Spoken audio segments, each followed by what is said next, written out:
ಸೌಲಭ್ಯಗಳಿಂದ ವಂಚಿತರಾಗಿರುವ ದುಬಾರೆ ಹಾಡಿ ನಿವಾಸಿಗಳು ತಮ್ಮ ಸಮಸ್ಯೆಗಳನ್ನು ಬಗೆಹರಿಸಲು ಮನವಿ ಮಾಡಿಕೊಂಡಿದ್ದಾರೆ. ಪ್ಲಾಸ್ಟಿಕ್ ಹೊದಿಕೆಯ ಗುಡಿಸಲಲ್ಲಿ ವಾಸ, ಕುಡಿಯಲು ಶುದ್ಧ ನೀರಿಲ್ಲ, ಸಮರ್ಪಕ ವಿದ್ಯುತ್ ಸೌಲಭ್ಯವಿಲ್ಲ, ಹಾಡಿಗೆ ಇರುವ ಅಂಗನವಾಡಿಗೆ ಶಿಕ್ಷಕರಿಲ್ಲ, ರಸ್ತೆ ಅವ್ಯವಸ್ಥೆಯಿಂದ ನಲುಗಿರುವ ಬಗ್ಗೆ ಹಾಡಿಯ ಮಾವುತ ಕಾವಾಡಿಗರು ಅಳಲು ತೋಡಿಕೊಂಡಿದ್ದಾರೆ. ಏನಾಗಿದೆ ಅಂತ ಹೇಳಿದ್ರೆ ಇಲ್ಲಿ ಸಮಸ್ಯೆಗಳು ಏನಾಗೋದು ಅಂತ ಹೇಳಿದ್ರೆ ತುಂಬಾ ಶಾಲೆ ಹೋಗೋ ಮಕ್ಕಳಿಗೂ ಕೂಡ ದೊಡ್ಡ ನೀರಲ್ಲಿ ತುಂಬಾ ತೊಂದರೆ ಆಗ್ತದೆ. ಆಗ ಒಂದು 6 ತಿಂಗಳು ನೀರು ಇಳಿಯೋವರೆಗೆ ಅವರು ಅಲ್ಲಿ ಆಗ್ಬಿಡ್ತಾರೆ. ಹಾಗಾಗಿ ಮತ್ತೆ ಇನ್ನೊಂದು ಏನಂತ ಹೇಳಿದ್ರೆ ಸರಿಯಾಗಿ ಎಮರ್ಜೆನ್ಸಿ ಏನಾದ್ರು ಅವ್ರಿಗೇನು ಕೂಡ ಭಾರಿ ತೊಂದರೆ ಆಗ್ತಾಯಿತ್ತು. ಆವಾಗ ಒಂದು ನೀರು ತುಂಬಾ ಬಂದ್ಬಿಟ್ರೆ ಬೋಟ್ ಕಟ್ಟಾಗ್ಬಿಡ್ತಾರೆ. ಇಲ್ಲೇ ಹೋಗೋಣ ಅಂತ ಹೇಳಿದ್ರೆ ಅವರಿಗೆ ಅರ್ಧ ಜೀವ ಇಲ್ಲೇ ಹೋಗಿರ್ತದೆ. ಅಲ್ಲಿ ಹಂಗೆ ಆಗಿದೆ ಸರ್. ಯಾಕೆಂದ್ರೆ ನಮ್ಮ ಹಳಿಯನೇ ಅವ್ರನ್ನ ತಗೊಂಡು ಇಲ್ಲಿ ಸೀರಿಯಸ್ ಆಯಿತು, ಕರ್ಕೊಂಡು ಹೋಗಿ ಮತ್ತೆ ಕಾಡು ಹತ್ರ ಹೋಗ್ಬೇಕಾದ್ರೆ ವಾಪಸ್ ತಗೊಂಡು ಬಂದು ಅದು ಒಂದು ತುಂಬ ಸಮಸ್ಯೆಗಳು ಆಗ್ತಾ ಇದೆ. ಇಲ್ಲಿ ಹುಷಾರಿಲ್ಲದ್ರೆ ನಾವು ಸಡನ್ನಾಗಿ ಓಡಾಡಲಿಕ್ಕೆ ಅಲ್ಲಿ 6 ಗಂಟೆ ಅನ್ನೋತ್ತಿಗೆ ಬೋಟು ಅವರು ಪಾಪ ಬೆಳಗಿಂದ ಡ್ಯೂಟಿ ಮಾಡಿರ್ತಾರೆ. 6 ಗಂಟೆಯಲ್ಲಿ ಅವರು ಕ್ಲೋಸ್ ಮಾಡಿರ್ತಾರೆ. ನಾವು ಅವರಿಗೆ ಹೇಳೋಂಗಿಲ್ಲ ಮಾಡೋಂಗಿಲ್ಲ. ಅಂಥ ಟೈಮಲ್ಲಿ ತೊಂದರೆ ಆಗ್ತದೆ. ಅದೊಂದು ತೂಗುಸೇತುವೆ ನಮಗೆ ಯಾವುದೋ ಒಂದು ಆದರೆ ಅದು ಕೂಡ ಅನುಕೂಲ. ಮತ್ತು ಇನ್ನೊಂದು ಏನಾಗಿದೆ ಸರ್, ಇಲ್ಲಿ ಬೌಂಡ್ರಿ ಬಂದು ನಮಗೆ ಸಿಕ್ಕೋದೇ 1 ಎಕರೆ 2 ಎಕರೆ ಜಮೀನು ಇದರಲ್ಲಿ. ಅದು ಏನು ಮಾಡಿದ್ದಾರೆ, ಈ ಬೌಂಡ್ರಿ ವಹಿಸಿ ಇರ್ತದೆ ಅಲ್ಲಿ ಒಂದು ಮಧ್ಯೆ ಫಾರೆಸ್ಟ್, ಅದು ಅದೇ ಟ್ರೆನ್ಸ್ ಆಗಿರ್ತದೆ. ದೊಡ್ಡದು ಒಂದು ತೋಡು ಬಂದು ಹೋಗಿರ್ತದೆ ಸರ್. ಅದು ಬೌಂಡ್ರಿ, ನಮ್ಮ ಆಡಿದ ಬೌಂಡ್ರಿ ಸೇರ್ತದೆ ಅಲ್ಲಿ.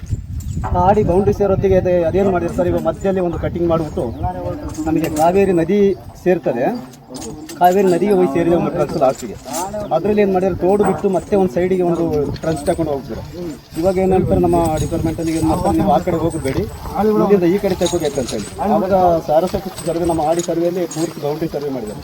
ಅದು ಕೂಡ ಬುಡಕಟ್ಟು ಕೃಷಿಕರ ಸಂಘದ ಜಿಲ್ಲಾಧ್ಯಕ್ಷರೂ ಆದ ನಂಜರಾಯಪಟ್ಟಣ ಗ್ರಾಮ ಪಂಚಾಯಿತಿ ಸದಸ್ಯ ಆರ್.ಕೆ. ಚಂದ್ರ ಅವರ ಮನವಿ ಮೇರೆಗೆ ಜಿಲ್ಲಾ ಪಂಚಾಯಿತಿ ಹಾಗೂ ಪಶ್ಚಿಮ ಘಟ್ಟಗಳ ಸಂರಕ್ಷಣಾ ಕಾರ್ಯಪಡೆ ಮಾಜಿ ಅಧ್ಯಕ್ಷರಾದ ರವಿ ಕುಶಾಲಪ್ಪ ಹಾಡಿಗೆ ಭೇಟಿ ನೀಡಿ ಸಮಸ್ಯೆಗಳನ್ನು ಆಲಿಸಿದರು. ಹಾಡಿಗೆ ಭೇಟಿ ನೀಡಿದ ಮುಖಂಡರೊಂದಿಗೆ ಸಮಸ್ಯೆಗಳನ್ನು ತೆರೆದಿಟ್ಟ ಮಾವುತ ಕಾವಾಡಿಗರು ಹಾಗೂ ಹಾಡಿ ನಿವಾಸಿಗಳು ತಾವು ಎದುರಿಸುತ್ತಿರುವ ಸಮಸ್ಯೆಗಳ ಬಗ್ಗೆ ವಿವರಿಸಿದರು. ಸೇರಿಸೋರಿಗೂ ಪ್ರೀತಿ ಸೃಷ್ಟಿ ಅಲ್ಲೆಲ್ಲ ಸೇರಿಸಿ ಆದಮೇಲೆ ಆನೆ ನನಗೆ ಸೇರಿಸಿದ್ರು ನಮ್ಮನ್ನು ಸಮೇತ ಕಾಲಿಗೆ ಹಾಕಿದಂಗೆ ಮಾಡಿದ್ರು. ಅಂದರೆ ಇಡೀ ಈಗ ಏನು ಸರ್ಕಾರ ಇದೆ, ಆ ಸರ್ಕಾರ ಹೊತ್ತಿಂದ ನಮ್ಮ ಜನಗಳಿಗೆ ಲೆಕ್ಕಲ್ಲಿದ್ದು ಇಲ್ಲಿಗೆ ಇದು ಬೂತ್ಪೇಟೆ ಸಮೇತ ಬರ್ತದೆ. ಇದು ಬರೆಗೆ ಈ ಥರದಲ್ಲಿದ್ದಾಗ ಅದು ಕರಡಿಗೋಡ್ಲಿತ್ತು 10 ಕಿಲೋಮೀಟ್ರ್ ಹೋಗಿ ನಡ್ಕೊಂಡು ಹೋಗಿ ಕಾಡಿದಾರಲ್ಲಿ ಬರೋದರಿಂದ ಇದನ್ನೆಲ್ಲ ನಾವು ಕೇಳಿದ್ದಿದ್ದೆ. ಇಲ್ಲಿ ಹತ್ತಿರದಲ್ಲೇ ಆಗ ಜನಸಂಖ್ಯೆ ಭಾಳ ತುಂಬ ಇದೆ, 1000 ಮೇಲೆ ಇತ್ತು ಜನ ಇಲ್ಲಿ ವಾಸ ಮಾಡ್ತಿದ್ವಿ ನಮ್ಮ ದುಬಾರಿಲಿ. ಹಿಂಗಿದ್ದಾಗ ಅದೇನು ಹೇಳ್ತಿದ್ದಾರೆ, ಬರೋಲ್ಲ ಈ ಥರ ತೊಂದರೆ. ಇಲ್ಲಿ ಒಳ್ಳೆ ತುಂಬೇರಿ ಅದು 3 ತಿಂಗಳು, ಈ ರೋಡ್ ಬೇರೆ ಇಲ್ಲ. ಇವೆಲ್ಲ ನಮ್ಮ ಜನರೇ ರೋಡ್ ತೋರಿಸಿ ರೋಡ್ನೆಲ್ಲ ಕ್ಲೀನ್ ಮಾಡಬೇಕು, ಕಾಡು ತುಂಬನು. ಮತ್ತು ಇಲ್ಲಿ ನಮ್ಮ ಒಂದು ಇಂದಿನ ಜೀವಮಾನ ಇದೆಯಲ್ಲ, ಈ ಕ್ಯಾಂಪ್ ಸಮಿತಿ ಇಲ್ಲಿ ಇರಲಿಲ್ಲ. ಅಲ್ಲಿ ಹಳೆ ಪಂಚಾಯತ್ ಹೆಸರು ಈಗಲಿದೆ. ಅದು ಹಿಂದೆ 1947ರಲ್ಲಿ ಇತ್ತು ಅದೆಲ್ಲ ಕ್ಯಾಂಪ್. ಈ ಥರ ಅದು ನಮ್ಮ ತಂದೆಯವರೆಲ್ಲ ಹೇಳ್ತೀವಿ. ಮತ್ತು ನಮ್ಮ ಈ ಕಾಡಿನಲ್ಲಿ ಏನು ನಾವು ಟ್ರಾನ್ಸ್ಫರ್ ಮಾಡಿದ್ವಿ ಅಂತ ಅವ್ರು ಹೇಳ್ತಾರೆ. ಅಂದರೆ ನಮ್ಮ ಇದರಲ್ಲಿ ತ್ಯಾಗ ಕೂಪ್ ಮಾಡಿದ್ದೀವಿ ಅಂತ ಹೇಳ್ತೀವಿ ನಾವು. ಆ ತ್ಯಾಗ ಕೂಪ್ ಮಾಡಿದ್ರೆ ಎಷ್ಟು ಸಾವಿರ ಇದು ತ್ಯಾಗ ತೋಟ ಇದೆ ಅಂದರೆ ಇಷ್ಟೆಲ್ಲ ಕೆಲಸ ಮಾಡಿ ನಮ್ಮ ಕಡೆಯವರು ಬೆಳೆಸಿದಂತು. ಅದೀಗ ಕಾಡಾಗಿ ಹೋಗಿದ್ದು ಒಳ್ಳೆಯದು, ಕಾಡಾಗಿದ್ದಷ್ಟು ನಮಗೆ ಒಳ್ಳೆಯದು. ಹಾಡಿಯಲ್ಲಿ ಇದುವರೆಗೆ ಹಲವರಿಗೆ ಮನೆ ಮಂಜೂರಾಗಿಲ್ಲ. ಕೆಲವರಿಗೆ ಪಡಿತರ ಚೀಟಿ, ಐಡಿ ಕಾರ್ಡ್, ಆಧಾರ್ ಕಾರ್ಡ್ ಇಲ್ಲದ ಕಾರಣ ಮನೆ ಮಂಜೂರಾಗದೆ ಜೋಪಡಿಯಲ್ಲಿ ವಾಸವಿದ್ದಾರೆ. ರಾತ್ರಿ ವೇಳೆ ತುರ್ತು ಪರಿಸ್ಥಿತಿ ಸಂದರ್ಭ ಸಿದ್ದಾಪುರ ಮಡಿಕೇರಿಗೆ ತೆರಳಲು ಇರುವ ಕಾಡೊಳಗಿನ ದುಬಾರೆ ಮಾಲ್ದಾರೆ ಸಂಪರ್ಕ ರಸ್ತೆ ಅವ್ಯವಸ್ಥೆಯಿಂದ ಕೂಡಿದೆ. ರೋಗಿಗಳನ್ನು ಸಾಗಿಸುವ ಸಂದರ್ಭ ಮಾರ್ಗ ಮಧ್ಯೆ ಜೀವ ಬಿಟ್ಟ ಪ್ರಸಂಗ ಕೂಡ ನಡೆದಿದೆ. ಮಳೆಗಾಲದಲ್ಲಿ ಮನೆಗಳು ಶಿಥಿಲಗೊಳ್ಳುತ್ತದೆ. ಮನೆಗಳಿಗೆ ಸಮರ್ಪಕವಾದ ಸಂಪರ್ಕ ರಸ್ತೆ ಇಲ್ಲ. 1.5 ವರ್ಷದಿಂದ ಅಂಗನವಾಡಿಗೆ ಶಿಕ್ಷಕರಿಲ್ಲ ಎಂದು ದುಬಾರೆ ಹಾಡಿ ಮುಖಂಡ ಜೆ.ಕೆ. ಡೋಬಿ, ಆನೆ ಮಾವುತರಾದ ಜೆ.ಟಿ. ಈರ, ಜೆ.ಡಿ. ವಿಜಯ, ಭಾಸ್ಕರ, ಚಿನ್ನಪ್ಪ, ಕುಮಾರ ಮಾಹಿತಿ ನೀಡಿದರು. ಹೇಳ್ಕೊಂಡು ಈ ರೀತಿ ಮಾಡಿ ಅವರಿಗೆಲ್ಲ ಅನ್ಯಾಯ ಮಾಡಿರೋ ರೀತಿ ಬಂದಾಗ ಏನು ಹೇಳ್ತಾರೆ ಅಂದರೆ, ಒಂದು ಮಕ್ಕಳು ಜೀವನಕ್ಕೂ ಸಮೇತ ಈ ರೀತಿ ಸರ್ಕಾರದ ಕಾನೂನು ಪ್ರಕಾರ ಅನ್ಯಾಯ ಹಾಕಿದ್ದಲ್ಲ ಅನ್ನೋದನ್ನ ನಾವು ಚಿಂತೆ ಮಾಡಬೇಕಾಗ್ತದೆ. 2 ಇದಕ್ಕೆಲ್ಲ ಕರೆಂಟ್ ಇಲ್ಲ. ಅವ್ರಿಗೂ ಏನೋ ಅಲ್ಲಿ ಈಗಾಗಲೇ ಬಂದು ಒಂದು 5-6 ತಿಂಗಳಾಯಿತು. ಕಂಪ್ಯೂಟರ್ ಎಲ್ಲ ಬಂದಿದೆ. ಆ ಕಂಪ್ಯೂಟರ್ ಬಂದಾಗ ಏನಾಗಿದೆ ಅಂದರೆ ಅದನ್ನ ಈಗ ಹೋಗಿ ಕೇಳಿದ್ದೀವಿ, ಅರ್ಜಿ ಕೊಟ್ಟಿದ್ದೀವಿ ಪಂಚಾಯತ್ಗೆಲ್ಲ, ಇದುವರೆಗೂ ಕರೆಂಟ್ ಬಂದಿಲ್ಲ. ಅದು ಇಷ್ಟ ನಮ್ಮ ಮಕ್ಕಳಿಗೆಲ್ಲ ಬೇರೆಯವರು ಒಂದು ಕೊಡೋರು ಇರ್ತಾರಲ್ಲ, ಇಷ್ಟಪಟ್ಟವರು, ಇಂಥ ಧರ್ಮದತನ ಇರ್ತಾರೆ, ಅಂಥವರಿಂದ ಸಿಕ್ಕಿದ್ದನ್ನ ಸಮೇತ ನಡೆಸ್ಕೊಡೋಣ ಅಂದರೆ ನಮ್ಮಲ್ಲಿ ಅದು ಸಮೇತ ಇದುವರೆಗೂ ಯಾರು ತಲೆಗೆ ತಗೊಳ್ತಾ ಇಲ್ಲ. ಈ ಸಂದರ್ಭ ದೂರವಾಣಿ ಮೂಲಕ ಐಟಿಡಿಪಿ ಅಧಿಕಾರಿಗಳನ್ನು ಸಂಪರ್ಕಿಸಿದ ರವಿ ಕುಶಾಲಪ್ಪ ಅವರು ಸಮಸ್ಯೆಗಳ ಬಗ್ಗೆ ವಿಚಾರಿಸಿ ಸಂಬಂಧಪಟ್ಟ ಇಲಾಖೆ ಅಧಿಕಾರಿಗಳನ್ನು ಹಾಡಿಗೆ ಕರೆಸಿ ಗ್ರಾಮ ಸಂಪರ್ಕ ಸಭೆ ನಡೆಸಲು ಕ್ರಮ ವಹಿಸುವಂತೆ ಸೂಚಿಸಿದರು. ಕಸ್ಟಮ್ ಅವರು ಬರಬೇಕು, ನೀವು ಇರಬೇಕು, ಸಮಾಜ ಕಲ್ಯಾಣ ಇಲಾಖೆಯವರು ಇರಬೇಕು, ಅಷ್ಟೇ ಸಾಕು. ಒಂದು 10 ಗಂಟೆಗೆ ನೀವೆಲ್ಲ ಸೇರ್ಕೊಂಡ್ರೆ 11 ಲಕ್ಷ ನೀವು KEB ಗೆ ಹಣ ಕಟ್ಟಿದ್ದೀರಿ, ಅದು ಯಾಕೆ ಪೆಂಡಿಂಗ್ ಅದೆಲ್ಲ ಕೇಳುವ. ಅರಣ್ಯದವ್ರು ಬೇಕಾದ್ರೆ ಕರೆಯುವ, ನೀವೇ ಕರಿಬೇಕು ಅದೆಲ್ಲ. ಈಗ ನೀವು ಜವಾಬ್ದಾರಿ ಇದೆ ITDP ಅಧಿಕಾರಿ, ನೀವು ಅವರಿಗೆ ಮಳೆಗಾಲದ ಅಲ್ಲ ಹಂಗಂದ್ರೆ ಮಳೆಗಾಲದಲ್ಲಿ ದಾಟಕ್ಕಾಗಲ್ಲ, ಮಳೆಗಾಲ ವಿದ್ಯಾರ್ಥಿಗಳು ಶಾಲೆಗೆ ಹೋಗ್ಲಿಕ್ಕಾಗಲ್ಲ, ಟೌನಿಗೆ ಹೋಗಕ್ಕಾಗಲ್ಲ, ರೋಡಲ್ಲಿ ವಾಹನ ಇರಲ್ಲ, ಈ ಕಡೆ ಓಡಕ್ಕಾಗಲ್ಲ, ಯಾರೋ ತೀರೋದು ಅಂತ ಹೋಗ್ತಾ ಇದ್ದಾರೆ.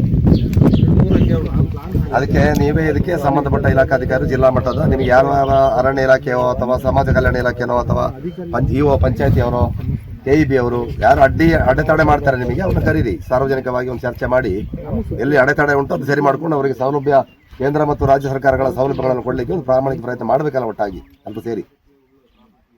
ಅಧಿಕಾರಿಗಳ ನಾವು ಬೈಯೋದು, ಇನ್ನೊಬ್ಬನ ನಾವು ಬೈಯೋದು, ಆ ಸರ್ಕಾರ ಈ ಸರ್ಕಾರ ಪ್ರಶ್ನೆ ಅಲ್ಲ. ಒಟ್ಟಾರೆ ಈ ಮೂಲ ನಿವಾಸಿಗಳು ಯಾರಿದ್ದಾರೆ ಅವರಿಗೆ ಸೌಲಭ್ಯ ಕೊಡಬೇಕು ಸರ್ಕಾರಗಳದ್ದು. ಅದಕ್ಕೆ ನೀವೆಲ್ಲ ಸೇರಿ ಒಂದು ಪ್ರಯತ್ನ ಮಾಡೋಣ ಅಂತ. ಮೇಲ್ನೋಟಕ್ಕೆ ಇಲ್ಲಿ ಸರ್ಕಾರದ ಯೋಜನೆಗಳು ದುರುಪಯೋಗವಾಗುತ್ತಿರುವ ಬಗ್ಗೆ ಅನುಮಾನವಿದೆ. ಜಿಲ್ಲೆಯಾದ್ಯಂತ ಇರುವ ಎಲ್ಲ ಹಾಡಿಗಳಿಗೆ ಭೇಟಿ ನೀಡಿ ವಾಸ್ತವ ಸ್ಥಿತಿ ಅರಿಯುವ ಪ್ರಯತ್ನ ನಡೆಸಲಾಗುವುದು ಎಂದು ರವಿ ಕುಶಾಲಪ್ಪ ಅವರು ತಿಳಿಸಿದರು. ನಾವು ಈ ಭಾಗದಿಂದ ಒಂದಷ್ಟು ಹಿಂದುಳಿದ ವರ್ಗ ಏನು ಕುರುಬರು ಸರ್ಕಾರದಿಂದ ಸೌಲಭ್ಯದಿಂದ ವಂಚಿತ ಆಗಿದೆ ಅಂತ ಹೇಳುವಂಥದ್ದು ನಮ್ಮ BJPಯ ಜಿಲ್ಲಾ ಘಟಕದ ಅಧ್ಯಕ್ಷರಾದ RK ಚಂದ್ ಅವರು ಈ ಹಿಂದೆ ನನಗೆ ತಿಳಿಸಿದರು. ಆದರೆ ಈ ಸಂದರ್ಭದಲ್ಲಿ ನಿನ್ನೆ ಮೊನ್ನೆ ಮಾತಾಡಿ ಮಾಧ್ಯಮದವರು ಬರಬೇಕು, ನೀವು ಈ ಸ್ಥಳ ಪರಿಶೀಲನೆ ಮಾಡಬೇಕು, ಲೋಕಲ್ ಅವರು ಜತ್ತಣ್ಣ ಇವರೆಲ್ಲ ಒಂದಿಷ್ಟು ಇಲ್ಲಿ ಲೋಕಲ್ ಅವರು ಸೇರಬೇಕು, ನಮ್ಮ ಕಷ್ಟ ಆಲಿಸಬೇಕು, ಕಣ್ಣೀರು ಸಹ ಕೆಲಸಕ್ಕೆ ಯಾರು ಕೈ ಹಾಕ್ತಾ ಇಲ್ಲ, ಸರ್ಕಾರ ಯೋಜನೆಗಳನ್ನು ಅನುಷ್ಠಾನ ಆಗ್ತಾ ಇಲ್ಲ, ಆಗಿದ್ರೂ ಅದು ದುರುಪಯೋಗ ಆಗಿದೆ ಅಂತ ಸಂಶಯ ಇದೆ, ಸತ್ಯಾಂಶವನ್ನು ಬಯಲಿಗೆ ತರಬೇಕು ಅಂತ ಹೇಳೋ ದೃಷ್ಟಿಯಲ್ಲಿ ಇವತ್ತು ನಾವು ಮಾಧ್ಯಮದ ದೃಶ್ಯವಾಹಿನಿ ಜೊತೆ ನಾವೆಲ್ಲ ಸೇರುವಂಥ ಕೆಲಸ ಆಗಿದೆ. ಇಲ್ಲಿ ನೋಡಿದಾಗ ಈ ಹಾಡಿಯಲ್ಲಿ ಒಂದು 30-40 ಮನೆಗಳಿದೆ ಅಂತ ನಾನು ಭಾವಿಸ್ಕೊಂಡಿದ್ದೀನಿ. 76 ಮನೆಗಳು ಈ ಹಾಡಿಯಲ್ಲಿ ಇರುವಂಥದ್ದು. ಅದಕ್ಕೆ ಸೋಲಾರು 100 ಪ್ಯಾನಲ್ಗಳನ್ನ ಫಿಟ್ ಮಾಡಿದ್ದಾರೆ. 10 ವರ್ಷಗಳ ಹಿಂದೆ 92,500 ಅಂತ ಹೇಳ್ತಾ ಇದ್ದಾರೆ ಅವರು, ಅವರಿಗೂ ಸರಿ ಜ್ಞಾಪಕ ಇಲ್ಲ. ಅದರಲ್ಲಿ ಬ್ಯಾಟ್ರಿ ಇಲ್ಲ, ಕನೆಕ್ಷನ್ ಇಲ್ಲ, ಪಾಚಿ ಹಿಡಿದಿದೆ, ಅದನ್ನ ಕ್ಲೀನ್ ಇಟ್ಟಿಲ್ಲ, ಅದು ಇದು ಇನ್ನು ಸೂರ್ಯನ ಕಿರಣಗಳು ಅದನ್ನ ಎಳಿತಾ ಇಲ್ಲ, ಕರೆಂಟ್ ಉತ್ಪಾದನೆ ಆಗ್ತಾ ಇಲ್ಲ. ಅದರ ಜೊತೆಗೇನೆ ಕರೆಂಟು ಲೈನ್ ಎಳೆದಿದೆ, ಕಂಬ ಹೋಗಿದೆ ರೋಡಲ್ಲಿ, ಮನೆಗಳು ಎಲ್ಲ ಕತ್ತಲೆ, ರೋಡಲ್ಲಿ ಕಂಬದಲ್ಲಿ ಕರೆಂಟ್ ವೈರ್ ಹೋಗಿದೆ, ಮನೆಗಳೆಲ್ಲ ಕತ್ತಲೆ ಆಗಿದೆ, ಸೌಲಭ್ಯದಿಂದ ವಂಚಿತ ಆಗಿದೆ. ಹಾಗಾಗಿ ಇದನ್ನು ಒಂದು ಪರಿಶೀಲನೆ ಮಾಡಬೇಕು ಅಂತ ಹೇಳೋದಷ್ಟೇ ನಾವು ಬಂದಿದ್ದೇವೆ. ಅನೇಕ ಜನಗಳಿಗೆ ಮನೆ ಟಾರ್ಪಲ್ ಮನೆಗಳಲ್ಲಿ ವಾಸ ಆಗೋಂಥದ್ದು ನಾನು ನೋಡಿದ್ದೇವೆ. ಈಗ ಇನ್ನೊಂದು ಇಲ್ಲಿಂದ ಮಾಲ್ದಾರೆ ಕಡೆಗೆ ಹೋಗುವಂಥ ರಸ್ತೆ ಪೇಷಂಟ್ಗಳಿಗೆ, ಬಾಣಂತರಿಗೆ, ಬಸ್ರಿಯರಿಗೆ, ಆರೋಗ್ಯ ಇಲ್ಲದವರಿಗೆ ಕರ್ಕೊಂಡು ಹೋಗ್ಲಿಕ್ಕೆ, ವಿದ್ಯಾರ್ಥಿಗಳಿಗೆ, ಹಾಸ್ಪಿಟ್ಲಿಗೆ ಹೋಗೋರಿಗೆ ರಸ್ತೆನೇ ಇಲ್ಲ. ಮಳೆಗಾಲದಲ್ಲಿ ಗಾಡಿ ಓಡಾಡೋಕ್ಕಾಗಲ್ಲ, ಹೊತ್ಕೊಂಡು ಹೋಗೋದು ಪರಿಸ್ಥಿತಿ. ಈಗ ಒಂದು 6 ತಿಂಗಳ ಹಿಂದೆ ಯಾರೋ ಮಳೆಗಾಲದಲ್ಲಿ ಯಾರೋ ಒಬ್ಬ ಹುಡುಗ ಹಾಸ್ಪಿಟ್ಲಿಗೆ ಹೋಗೋರು ಮಧ್ಯದಲ್ಲೇ ಮೃತನಾದ ಅಂತ ಹೇಳುವಂಥ ವಿಷಾದಕರ ಸಂಗತಿನ ಹೇಳುವಾಗ ದುಃಖಕರ ಸಂಗತಿ ಇದು. ಮತ್ತು ಅದರ ಜೊತೆಗೇನೆ ರಸ್ತೆನೂ ಕೂಡ ಆಗಬೇಕಾಗಿದೆ. ಅದರ ಜೊತೆಗೇನೆ ಇವತ್ತು ಕುಡಿಯೋ ನೀರಿನ ವ್ಯವಸ್ಥೆ ಅಲ್ಲೆಲ್ಲ ನೋಡಿದೆ, ಪಂಚಾಯತ್ ವ್ಯಾಪ್ತಿಗೆ ಒಳಪಟ್ಟಿದ್ದು ಸಿದ್ದಾಪುರ ಪಂಚಾಯತ್ ಅಂತಾರೆ, ಗೊತ್ತಿಲ್ಲ ಸರಿಯಾಗಿ. ಜಲಜೀವನ ಯೋಜನೆಯಿಂದ ಕೇಂದ್ರ ಸರ್ಕಾರದಿಂದ 60% ಹಣ ವಿನಿಯೋಗ ಆಗಿದೆ. ಪಂಚಾಯತ್ 10%, ರಾಜ್ಯ ಸರ್ಕಾರದ 30% ಹೇಳಿ. ಒಂದೇ ಒಂದು ಬಿಂದಿಗೆ ನೀರು ನಿಮ್ಮ ಟ್ಯಾಪಲ್ಲಿ ಬರ್ತಾ ಇದೆಯಾ? ಇಲ್ಲ ಅಂತ ಅವ್ರು ಹೇಳ್ತಾ ಇದ್ದಾರೆ. ಇದು ಉದ್ದೇಶಪೂರ್ವಕವಾಗಿ ನಮ್ಮ ದೋಷಾರೋಪಣೆ ಮತ್ತೊಂದು ಅಲ್ವೇ ಅಲ್ಲ. ನೈಜವಾದ ಮೂಲ ನಿವಾಸಿಗಳಿಗೆ ಏನು ಸರ್ಕಾರದ ಕೂಡ ಸೌಲಭ್ಯಗಳನ್ನು ವಂಚಿತ ಆಗಿದ್ದಾರೆ, ಅವ್ರಿಗೆ ಕೊಡುವಂಥ ವ್ಯವಸ್ಥೆ ಆಗಬೇಕು ಅಂತ ನಮ್ಮ ದೃಢ ನಿರ್ಧಾರ ಅಂತ ನಾವು ಹೇಳಿ ಫೋನ್ ಮಾಡ್ತಾರೆ. ಇಲ್ಲಿ ಒಂದು ಗ್ರಾಮ ಸಭೆ ಕರಿಬೇಕಣ್ಣ ಅಂತ ಹೇಳೋದು ಒಪ್ಕೊಂಡಿದ್ದಾರೆ ಅವರು. ಅದರ ಜೊತೆಗೆ ಅರಣ್ಯದ ಅಧಿಕಾರಿಗಳು ಬೇಕು, ITDP ಅಧಿಕಾರಿಗಳು, ಸಮಾಜ ಕಲ್ಯಾಣ ಇಲಾಖೆ ಅಧಿಕಾರಿಗಳು, ಮತ್ತೆ ಒಂದಷ್ಟು ಇಲಾಖೆ ಪಂಚಾಯಿತಿಯವರು, ಇಒ ಇಂದು ಅಧಿಕಾರಿಗಳು ಬೇಕು. ಸಮಗ್ರವಾಗಿ ಅವಲೋಕನ ಮಾಡಿ ಎಲ್ಲ ಇಲ್ಲಿ ಮತದಾರರು ಅಥವಾ ರೈತರು ಯಾರಿದ್ದಾರೆ, ಕಾರ್ಮಿಕರು ವರ್ಗದವರು, ಹಿಂದುಳಿದ ವರ್ಗದವರು, ಅವರಿಗೆ ಸೌಲಭ್ಯವನ್ನು ಕೊಡುವಂಥ ವ್ಯವಸ್ಥೆ ಆಗಲೇಬೇಕಾಗಿದೆ. ಕೇಂದ್ರ ಮತ್ತು ರಾಜ್ಯ ಸರ್ಕಾರದ ದುಡ್ಡು ಬರುತ್ತೆ, ಅದು ಎಲ್ಲಿ ಈ ದುಬಾರಿ ಹೊಳೆಗೆ ಹೋಗ್ತದೋ ಗೊತ್ತಿಲ್ಲ, ಅದನ್ನೆಲ್ಲ ಕಡಿವಾಣ ಹಾಕುವಂಥ ಪ್ರಯತ್ನ ಆಗಬೇಕು ಅಂತ ಹೇಳುವಂಥದ್ದು ನಮ್ಮ ಒಂದು ಪ್ರಯತ್ನ. ಈ ಪ್ರಯತ್ನಕ್ಕೆ ಎಲ್ಲರೂ ಮಾಧ್ಯಮದವರು, ದೃಶ್ಯ ಮಾಧ್ಯಮದವರು ಎಲ್ಲರೂ ಸಹಕಾರ ಕೊಟ್ಟರೆ ಈ ಮೋದಿ ಅವರ ಯೋಜನೆ ಅನುಷ್ಠಾನ ಆಗುತ್ತೆ. ಈ ಪಾಪದವರ ಕಣ್ಣೀರು ಬರ್ಸಕ್ಕೆ ನಾವೆಲ್ಲ ಸಹಕಾರ ಕೊಟ್ಟಾಗುತ್ತೆ ಅಂತ ಹೇಳುವಂಥ ಮಾತನ್ನ ಹೇಳಿ. ಮೈಸೂರು ದಸರಾಗೆ ಆನೆಗಳನ್ನು ಕೊಂಡೊಯ್ಯುವ ದುಬಾರೆ ಮಾವುತ ಕಾವಾಡಿಗರ ಬದುಕು ಶೋಚನೀಯ ಸ್ಥಿತಿಯಲ್ಲಿದ್ದರೂ ಅಗತ್ಯ ಮೂಲ ಸೌಲಭ್ಯ ಒದಗಿಸಲು ಸರ್ಕಾರ ವಿಫಲವಾಗಿದೆ. ದುಬಾರೆ ಹಾಡಿಯ ಜೇನುಕುರುಬ ನಿವಾಸಿಗಳು ಸಂಕಷ್ಟದಲ್ಲಿ ಜೀವನ ನಡೆಸುತ್ತಿದ್ದಾರೆ. ಹೀಗಾಗಿ ಮುಂದಿನ ಚುನಾವಣೆಗಳನ್ನು ಬಹಿಷ್ಕರಿಸುವುದಾಗಿ RK ಚಂದ್ರ ಎಚ್ಚರಿಸಿದರು. ಇವತ್ತು ನಮ್ಮ ದುಬಾರೆಯಲ್ಲಿ ತುಂಬ ಕಷ್ಟದಲ್ಲಿ ನಮ್ಮ ಜೈನ ಕುರುಬರ ಸಮುದಾಯದವರು ಇದ್ದೀವಿ. ಸುಮಾರು 370 ಕುಟುಂಬ, ಅಂದರೆ 1800 ಜನಗಳಿಗಿಂತ ಮಕ್ಕಳೆಲ್ಲ ಸೇರಿದ್ರೆ ಒಂದು 1000 ಜನಕ್ಕಿಂತ ಹೆಚ್ಚು ನಾವು ಇದ್ದೀವಿ. ಇಲ್ಲಿ ತುಂಬ ತೊಂದರೆ ಏನಂತ ಹೇಳಿದ್ರೆ ರೋಡ್ ಇಲ್ಲ, ರೋಡಿಗೆ ಸರಿಯಾದ ರೀತಿಯಲ್ಲಿ ಓಡಾಡಲಿಕ್ಕೆ ಕೂಡ ವ್ಯವಸ್ಥೆ ಇಲ್ಲ. ಜೊತೆಗೆ ಕುಡಿಯುವ ನೀರಿನ ವ್ಯವಸ್ಥೆ ಇಲ್ಲ, ವಾಸ ಮಾಡಲಿಕ್ಕೆ ಮನೆಗಳಿಲ್ಲ. ಕೆಲವು ITDP ಮನೆಗಳು ಕಟ್ಕೊಟ್ಟಿದ್ದಾರೆ, ಪೂರ್ಣಗೊಂಡಿಲ್ಲ. ಮತ್ತು ಆ ಕಟ್ಟಿದಂಥ ಮನೆ ಏನು ಗೋಡೆ ಲೆವೆಲ್ ಬಂದಿದೆ, ರೂಪಿಂಗ್ ಲೆವೆಲ್ ಮನೆ ಬಂದಿದೆ, ಪೇಮೆಂಟ್ ಕೊಡ್ತಾ ಇಲ್ಲ. ಸರ್ಕಾರದಲ್ಲಿ ದುಡ್ಡಿಲ್ಲ ಅಂತ ಅಧಿಕಾರಿಗಳು ಹೇಳ್ತಾರೆ. ಈ ಹಿಂದೆ 1 ತಿಂಗಳ ಹಿಂದೆ ವಿರಾಜಪೇಟೆ ತಾಲೂಕು ಸಮಾಜ ಕಲ್ಯಾಣ ಇಲಾಖೆ ಅಧಿಕಾರಿಗಳು ಬಂದು ನೋಡ್ಬಿಟ್ಟು ಹೋದ್ರು. 15 ದಿವಸ ಒಳಗಡೆ ಎಲ್ಲ ವ್ಯವಸ್ಥೆ ಮಾಡಿಕೊಡ್ತೀವಿ, ರೋಡು ಕೂಡ ಸರ್ಕಾರಕ್ಕೆ ಬರೀತಿದ್ದಾರೆ. ಇವಾಗ ಕೇಳಿದ್ರೆ ಸರ್ಕಾರ ಹಣ ಇಲ್ಲ, ಆ್ಯಕ್ಷನ್ ಪ್ಲಾನ್ ಆಗಬೇಕು, ಅದೇನೋ ಬಡ್ಜೆಟಿಗೆ ಸೇರಬೇಕು ಅಂತ ಹೇಳೋ ಮಾತನ್ನು ಕೂಡ ಹೇಳ್ತಾರೆ. ಇಲ್ಲಿರುವಂಥ ಶಾಲೆ ಏನಿದೆ, ಶಾಲೆ 1ನೇ ತರಗತಿಯಿಂದ 5ನೇ ತರಗತಿ ಅಂದ್ಬಿಟ್ಟಿದ್ರೆ 5ನೇ ತರಗತಿ ಓದಿದ ನಂತರ ಮತ್ತೆ ಹೋಗಲಿಕ್ಕೆ ಅವರಿಗೆ ರೋಡ್ ಇಲ್ಲದ ಕಾರಣದಿಂದ ಯಾವುದೇ ರೀತಿಯಲ್ಲಿ ಮುಂದೆ ಎಜುಕೇಷನ್ ಮಾಡ್ಕೊಳ್ಳಿಕ್ಕೆ ತೊಂದರೆ ಆಗ್ತಿದೆ. ಆದ್ದರಿಂದ ದಯವಿಟ್ಟು ಘನ ಸರ್ಕಾರ ಏನು ಜಿಲ್ಲಾಡಳಿತ ಏನಿದೆ, ಪಕ್ಷ ಭೇದವನ್ನು ಬಿಟ್ಟು ಇಲ್ಲಿರುವಂಥ ಆನೆ ಮಾತ ಕಾವಡಿಗಳು ಏನಿದ್ದಾರೆ ಅವರಿಗೆ ಮತ್ತು ಇತರ ಕಾರ್ಮಿಕರು ಕೂಡ ಇದ್ದಾರೆ, ನಮ್ಮ ಜೈನ ಕುರುಬ ಜನ ಇನ್ನೂ ಕಾರ್ಮಿಕರು ಇದ್ದಾರೆ, ಅವ್ರಿಗೆ ಸರಿಯಾದ ರೀತಿಯಲ್ಲಿ ಮನೆ ಬೆಳಕನ್ನು ಕೊಡುವಂಥ ವ್ಯವಸ್ಥೆ ಆಗಬೇಕು. ಇದು ಮೈಸೂರಿಗೆ ನಮ್ಮ ದುಬ್ಬಾರಿಯಿಂದ ಆನೆಯನ್ನು ತಗೊಂಡು ಹೋಗ್ತಾರೆ. ತಗೊಂಡೋಗಿ 1 ತಿಂಗಳು ಆ ಜನಗಳನ್ನ ಆನೆಯ ತಗೊಂಡೋಗಿ ದಸರಾ ಮುಗಿಗಂಟ ಅಲ್ಲಿ ಇಟ್ಕೊಳ್ತಾರೆ. ಅದು ಮುಗಿದ ನಂತರ ಅವರೇ ಹೇಳ್ತಾರೆ ಮರಳಿ ಕಾಡಿಗೆ ಅಂತೇಳಿ ತಂದು ಕಾಡು ಪಾಲು ಮಾಡ್ತಿದ್ದಾರೆ. ಆದ್ದರಿಂದ ದುಬ್ಬಾರಿಯಲ್ಲಿ ಚುನಾವಣೆಗೆ ಒಂದು ಬೂತನ್ನೇ ಕೊಟ್ಟಿದ್ದಾರೆ. ದುಬ್ಬಾರಿ ಜನರಿಗೆ ಒಂದು ಬೂತ್ ಇದೆ. ಎಲ್ಲ ಅಧಿಕಾರಿಗಳು ಬರ್ತೀರಿ, ಎಲ್ಲ ಅಧಿಕಾರಿಗಳು, ಎಲ್ಲ ರಾಜಕಾರಣಿಗಳು ಎಲ್ಲ ಬಂದು ಇಲ್ಲಿ ಮತಯಾತ್ರೆ ಮಾಡ್ತೀರಿ, ಬೂತ್ನ ನೋಡ್ಕೊಳ್ತೀರಿ. ಇಲ್ಲಿ ರೋಡೇ ಇಲ್ಲ. ಚುನಾವಣೆಯಲ್ಲಿ ಮಾತ್ರ ನಿಮಗೆ ಕಣ್ಣಿಗೆ ಕಾಣೋದು ನಾವು ದುಬ್ಬಾರಿ ಆದಿವಾಸಿ ಸಮುದಾಯದವ್ರನ್ನ. ಆದ್ರಿಂದ ನಾವು ಹೆಚ್ಚು ಮಾತಾಡ್ಲಿಕ್ಕೆ ಹೋಗೋದಿಲ್ಲ. ಮುಂದಿನ ಚುನಾವಣೆಯಲ್ಲಿ ಅದು ಗ್ರಾಮ ಪಂಚಾಯತಿ ಆಗ್ಬೋದು, ತಾಲೂಕು ಪಂಚಾಯತಿ ಆಗ್ಬೋದು, ಯಾವುದೇ ಚುನಾವಣೆಯನ್ನ ಬಹಿಷ್ಕಾರ ಮಾಡ್ತಿದ್ದೀವಿ.